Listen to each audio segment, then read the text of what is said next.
ઓમ શ્રી ગણેશાય નમઃ. જય શ્રી કૃષ્ણ મિત્રો. પવિત્ર નવરાત્રિ ચાલી રહી છે અને આ નવરાત્રિમાં આપણે સાંભળી રહ્યા છીએ મા દુર્ગાના 9 સ્વરૂપોની કથાઓ. તો આજે આપણે 7મા દિવસની મા કાળરાત્રિની કથા સાંભળીશું. આ નવરાત્રિનો 7મો દિવસ મા કાળરાત્રિને સમર્પિત છે. તો પ્રિય ભક્તો, પ્રેમથી, શાંતિથી, ખુશ મનથી આ કથા સાંભળજો, જેથી મા દુર્ગા આપણી પર પ્રસન્ન થાય અને સુખ, સમૃદ્ધિ, સારું આરોગ્ય પ્રદાન કરી અને આશીર્વાદ આપે, અંતમાં મોક્ષ આપે. તો આપણે સાંભળીશું નવરાત્રિમાં 7મા દિવસમાં સાંભળવામાં આવતી મા કાળરાત્રિની કથા. જયંતી મંગલાકારી ભદ્રકાળી કપાલિની દુર્ગા ક્ષમા શિવા ધાત્રી સ્વાહા સ્વધા નમોસ્તુતે. જય મા કાળરાત્રિ. રક્ત કરે છે પાન, નવરાત્રિના 7મા દિવસે બધા કરે છે ધ્યાન. રક્ત બીજના વધ માટે લીધો કાળી અવતાર, ભક્તના જીવનમાં પણ ભરી દો હલકી હલકી એવી મુસ્કાન. યા દેવી સર્વભૂતેષુ મા કાળરાત્રિ રૂપેણ સંસ્થિતા. નમસ્તશ્યે નમસ્તશ્યે નમસ્તશ્યે નમો નમઃ. જય માતાજી. આજે અતિ વિશેષ તિથિ માતા કાળરાત્રિ માને સમર્પિત છે. માતા કાળરાત્રિની કથા સાંભળવાથી વ્યક્તિ મંત્ર, તંત્ર, દુષ્ટ પ્રભાવથી છૂટીને મુક્ત થાય છે. શત્રુ ભય, અકાળ મૃત્યુના ઘેરામાંથી મુક્ત થાય છે. દાનવ, દૈત્ય, રાક્ષસ, ભૂત, પ્રેત વગેરે આમાં ના સ્મરણ માત્રથી જ ભયભીત થઈને ભાગી જાય છે. સાથે ગ્રહ બાધા પણ એમાંથી પણ મુક્તિ મળે છે. માની કૃપા મળે છે. પૌરાણિક કથા અનુસાર શુંભ, નિશુંભ અને રક્તબીજ નામના 3 દુષ્ટ દૈત્યો હતા. આ ત્રણેય મળીને ત્રણેય લોકમાં હાહાકાર મચાવી દીધો. આમણે સમસ્ત પ્રાણીઓ અને દેવતાઓની સામે જીવન સંકટ ઉત્પન્ન થઈ ગયું. આ દુષ્ટ દૈત્યોના બળ આગળ કોઈ પણ અસ્ત્ર શસ્ત્ર ટકતા ન હતા. અંતમાં તો હેરાન થઈને બધા જ દેવતાગણ ભગવાન શિવ પાસે પહોંચ્યા અને એમાંથી સમસ્ત પ્રાણીઓ અને પોતાના પ્રાણની રક્ષા કરવા માટે પોકાર કરવા લાગ્યા. ત્રાહિમામ થઈ ગયું. ભગવાનને પોકાર કરવા લાગ્યા.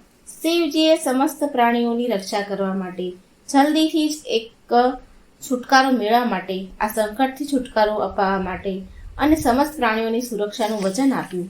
શિવજીને ખબર હતી કે આ દૈત્યોનો સંહાર માં પાર્વતી જ કરી શકે તેમ છે. ત્યાર પછી શિવજીએ પાર્વતીને કહ્યું, હે દેવી, તમે આદિશક્તિ જગત જનની છો. તમારા તેજનો સામનો ત્રણેય લોકમાં કોઈ પણ ન કરી શકે. માટે તમે આ દુષ્ટ રાક્ષસનો વધ કરીને આ સૃષ્ટિની રક્ષા કરો. શિવજીની આજ્ઞા મેળવીને માતા પાર્વતીએ દુર્ગા દેવીનું રૂપ ધારણ કર્યું અને શુંભ, નિશુંભ અને રક્તબીજનો વધ કરવા નીકળી પડ્યા. પણ એ દાનવોને સમાપ્ત કરવામાં એક વિકરાળ સમસ્યા હતી કે રક્તબીજને એ વરદાન મળ્યું હતું કે જ્યાં પણ તેના લોહીનું એક પણ ટીપું નીચે પડશે ત્યાં રક્તબીજ જેવો બીજો દૈત્ય ઉત્પન્ન થશે અને આના કારણે તેનો વધ કરવાનો અત્યંત કઠિન થઈ ગયું હતું. મા દુર્ગાએ દાનવોને સેનાનું સંહાર કરવાનું શરૂ કરી દીધું. ભીષણ યુદ્ધ થઈ રહ્યું હતું. એવું લાગતું હતું કે જેમ કે પૃથ્વી લોહીથી લાલ થઈ ગઈ છે. મા દુર્ગા એમના સિંહ ઉપર સવાર થઈને દાનવોને મારવાનો પ્રયત્ન કરવા લાગ્યા. બધા દાનવોને મારવા લાગ્યા. પ્રલય મચાવી દીધો માએ. તેમનું રૌદ્ર રૂપ જોઈને દાનવ ભયથી ધ્રુજી રહ્યા હતા. ચારેય બાજુ લોહી અને લાશોનો તો અંબાર લાગી ગયો હતો. બધા જ દાનવો કાળના મુખમાં સમાઈ ગયા. પણ અસલ કાર્ય તો રક્તબીજનો વધ કરવાનું હતું. હવે જુઓ, મા દુર્ગા જ્યારે પણ રક્તબીજ પર પ્રહાર કરે તો એ હસવા લાગતો અને જ્યાં પણ ધરતી પર તેનું લોહી પડે તો સેંકડો રક્તબીજ ઉત્પન્ન થતા અને મા સાથે યુદ્ધ કરવા લાગતા. પાછા જ મા સમજી ગયા કે આના વધ કરવા માટે એનું લોહી ભૂમિ પર પડવા દેવાનું નથી.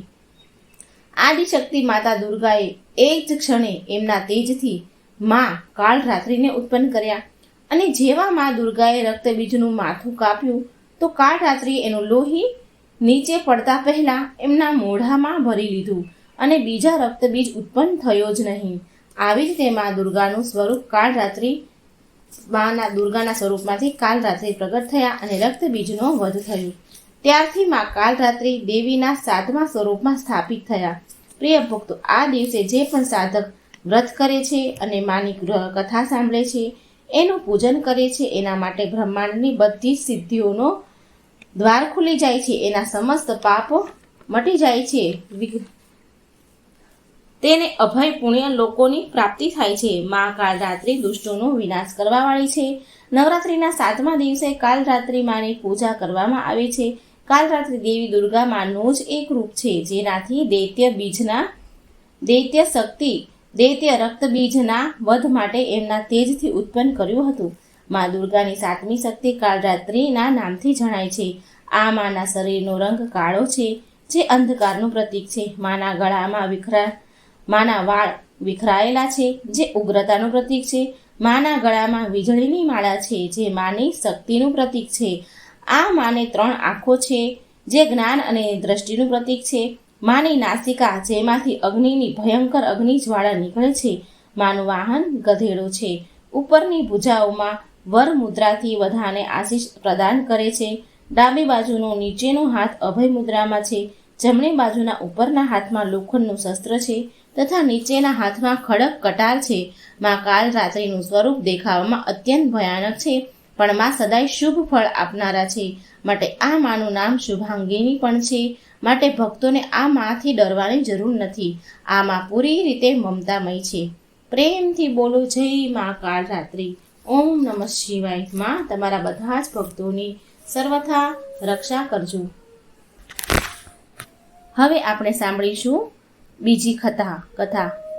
જયંતી મંગલાકારી ભદ્રકાલિની કપાલિની દુર્ગા ક્ષમા શિવા ધાત્રી સ્વાહા સદા નમોસ્તુતે. જય માતાજી. ઓમ નમઃ શિવાય. પ્રિય ભક્તો, આજે નવરાત્રિનો 7મો દિવસ છે અને આજનો આ દિવસ માં કાલરાત્રિ અને ધુમાવતી માને પણ સમર્પિત છે. શું તમે ક્યારે ધુમાવતી માતાજીની કથા સાંભળી છે? તો હું તમને સંભળાવું છું. શાંતિથી ધ્યાનથી સાંભળજો. આ ધુમાવતી માં 10 વિદ્યામાંથી 7મી મહાવિદ્યા છે. આ માનું સ્વરૂપ વિદ્યાવાનનું છે, વિધવાનું છે. આ માં વિધવા છે. આ દિવસે મહાકાળીની પણ પૂજા થાય છે. માં ધુમાવતીની પૂજા આરાધના ત્યારે કરાય છે જ્યારે વ્યક્તિને બધી જ જગ્યાએથી નિષ્ફળતા મળી હોય.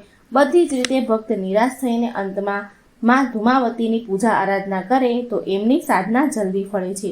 માનવામાં આવે છે કે સૌભાગ્યવતી સ્ત્રીઓએ માં ધુમાવતીની પૂજા અને દર્શન ન કરવા જોઈએ, પરંતુ ભલે સૌભાગ્યવતીને પૂજા દર્શન કરવાનું વર્જિત છે, છતાં પણ માં ભલે વિધવા છે, પણ તેના સંતાન સુહાગની રક્ષા હંમેશા કરે છે. એની સંતાનના સુહાગની રક્ષા હંમેશા કરતા આવ્યા છે. માટે દૂરથી આ માનું ધ્યાન કરી દર્શન કરવા જોઈએ અને ઓમ નમઃ શિવાયનો જાપ કરવો જોઈએ.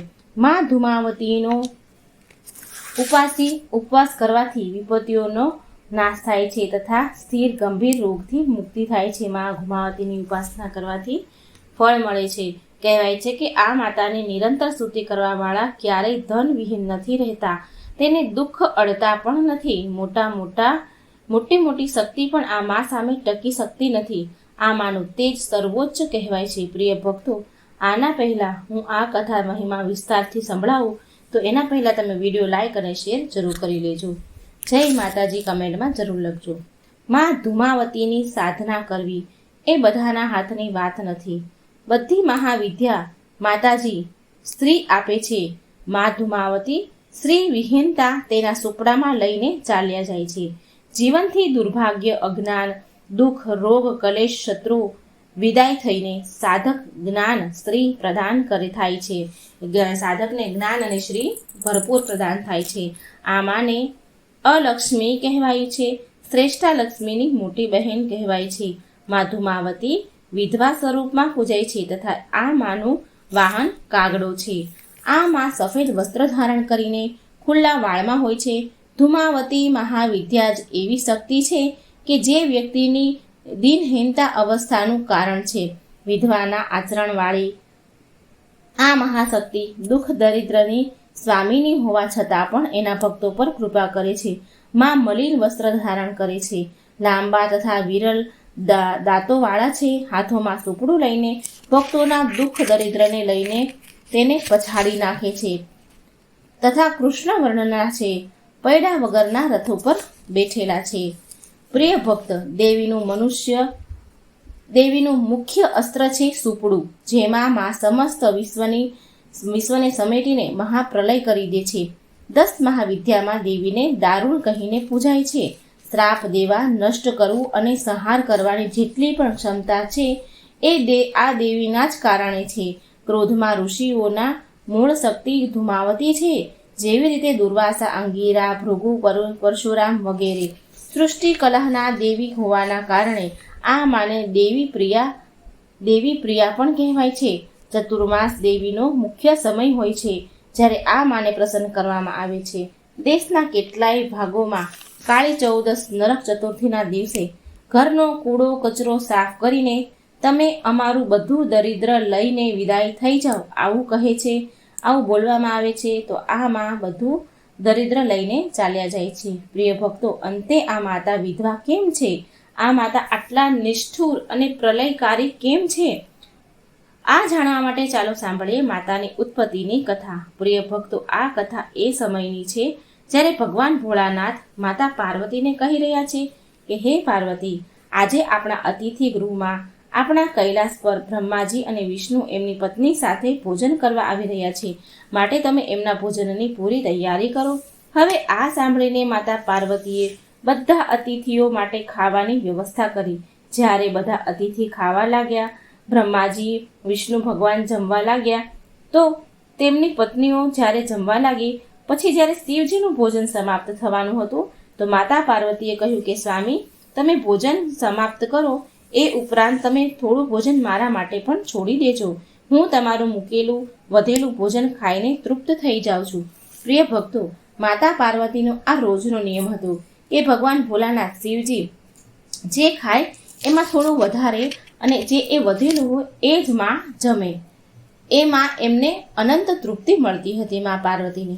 હવે શું, એ દિવસે ભગવાન શિવે માતા પાર્વતી માટે અન્નનો એક દાણો પણ ન વધાર્યો. જ્યારે બધા અતિથિ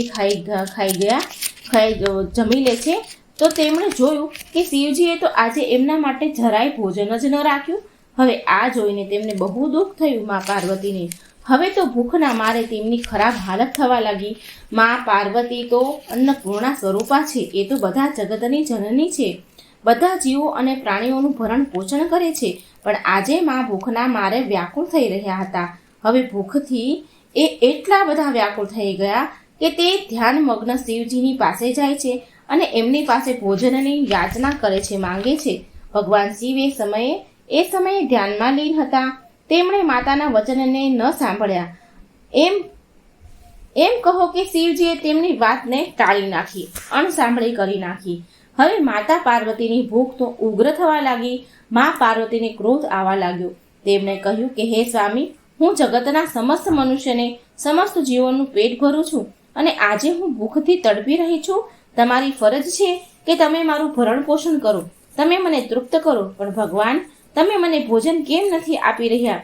મા પાર્વતીના વારંવાર કહેવાથી પણ ભોળાનાથે આંખ ન ખોલી અને મા પાર્વતીના ક્રોધની તો સીમા ના રહી.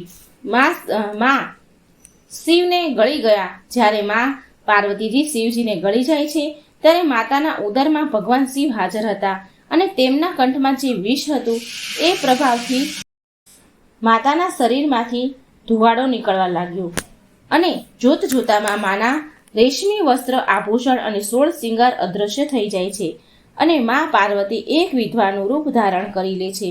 માને તો ખબર જ ના પડી કે ક્રોધમાં આવીને એમનાથી શું થઈ ગયું. જ્યારે એ ભાનમાં આવ્યા તો ભગવાન શિવે લીલા કરે છે અને માના ઉદરમાંથી બહાર નીકળી જાય છે તથા માતા પાર્વતીને કહે છે કે હે ઉમા, તમે ભૂખવશ તમારા પતિને જ ગળી ગયા, માટે તમે હવે વિધવાનું રૂપ ધારણ કરીને માતા ધૂમાવતીના રૂપમાં પ્રતિષ્ઠિત થઈ જાઓ. તમે આ રૂપમાં હંમેશા ભૂખથી આતુર રહેશો, અતૃપ્ત રહેશો. તમારું શરીર દુર્બળ અને કાંતિ વિનાનું રહેશે. તમે વિધવા માતા ધૂમાવતીના રૂપમાં પૂજાશો. જ્યારે માતા પાર્વતીએ જોયું કે એમનાથી આટલી મોટી ભૂલ થઈ ગઈ કે હું મારા પતિને જ ગળી ગઈ, તો તેમને બહુ પછતાવો થયો. ભોળાનાથે માને સમજાવ્યું કે આ તો બ્રહ્મા, વિષ્ણુ અને મહેશની મારી આ ત્રણેયની લીલા હતી. અમારા ત્રણેયની લીલા હતી. આમાં તમારો કોઈ દોષ નથી. હવે સમય આવી ગયો હતો કે તમારું 7મું મહાવિદ્યારૂપ પ્રગટ થાય. આ મહાવિદ્યારૂપમાં ધૂમાવતીનું છે. તમારું આ રૂપ લેવું અત્યંત જરૂરી હતું, કેમ કે હરેક રૂપમાં તમે સૌભાગ્યવતી હતા અને તમારી સાથે હું હાજર હતું. પણ આ રૂપમાં હું તમારી સાથે નહીં રહું. આ રૂપમાં તમે નિષ્ઠુર, દયાહીન થઈને પ્રાણીઓના દ્વારા કરવામાં આવતા પાપોને અને દંડ આપશો. સૃષ્ટિમાં જેટલી પણ પ્રલયકારી ઘટના ઘટશે, પૂર, કાળ, દુકાળ, અતિવૃષ્ટિ, મહામારી, અનાવૃષ્ટિ, આ તમારા પ્રકોપના કારણે થશે. તેમજ મનુષ્યને કઠોરતાથી તેમના પાપોનો દંડ આપશો. જેમ કે આ કામ તમારા મમતામય અને બીજા સ્વરૂપમાં શક્ય ન હતું, કેમ કે જ્યારે તમે મમતામય સ્વરૂપમાં રહો છો તો તમને તમારા ભક્તો ઉપર બહુ દયા આવે છે. તમે પાપીઓને પણ માફ કરી દો છો. માટે આ રૂપ લેવું તમારા માટે અતિ આવશ્યક હતું. આ રૂપમાં તમે કઠોર અને ભયાનક દેખાશો. આ રૂપમાં તમારી અંદર મમત્વ નહીં હોય અને તમે નિષ્પક્ષ પાપીઓને એના કર્મોની ઉચિત દંડ આપશો. કર્મોનું હે ઉમા, હવે તમે તમારા ધૂમાવતી રૂપમાં પરિવર્તિત થઈને તમારા સિંહાસન ઉપર બેસો. માતા પાર્વતી બધું સમજી ગયા અને માએ ભગવાન શિવજીને નમસ્કાર કરી એમના રૂપમાં ધૂમાવતીના રૂપમાં પ્રગટ થયા. કારણ કે એમના શરીરમાંથી ધુવાડો નીકળતો હતો, માટે તેમનું નામ ધૂમાવતી થયું. મા પૈડા વગરના રથ ઉપર વિરાજમાન છે અને એમનું વાહન કાગડું છે. માએ એમના એક હાથમાં સુપડું લીધેલું છે. પ્રિય ભક્તો, મા ધૂમાવતીએ કામનાઓને ખાવાવાળી એટલે કે નષ્ટ કરવાવાળી બાજુ ઈશારો કરે છે. નિરંતર આ માની સ્તુતિ કરવાવાળા ક્યારેય ધનવિહીન નથી રહેતા. પ્રિય ભક્તો, શ્વેત રૂપ અને ધૂમ એટલે ધુવાડો માને પ્રિય છે. પૃથ્વીના આકાશમાં સ્થિત વાદળોમાં માનો નિવાસ છે.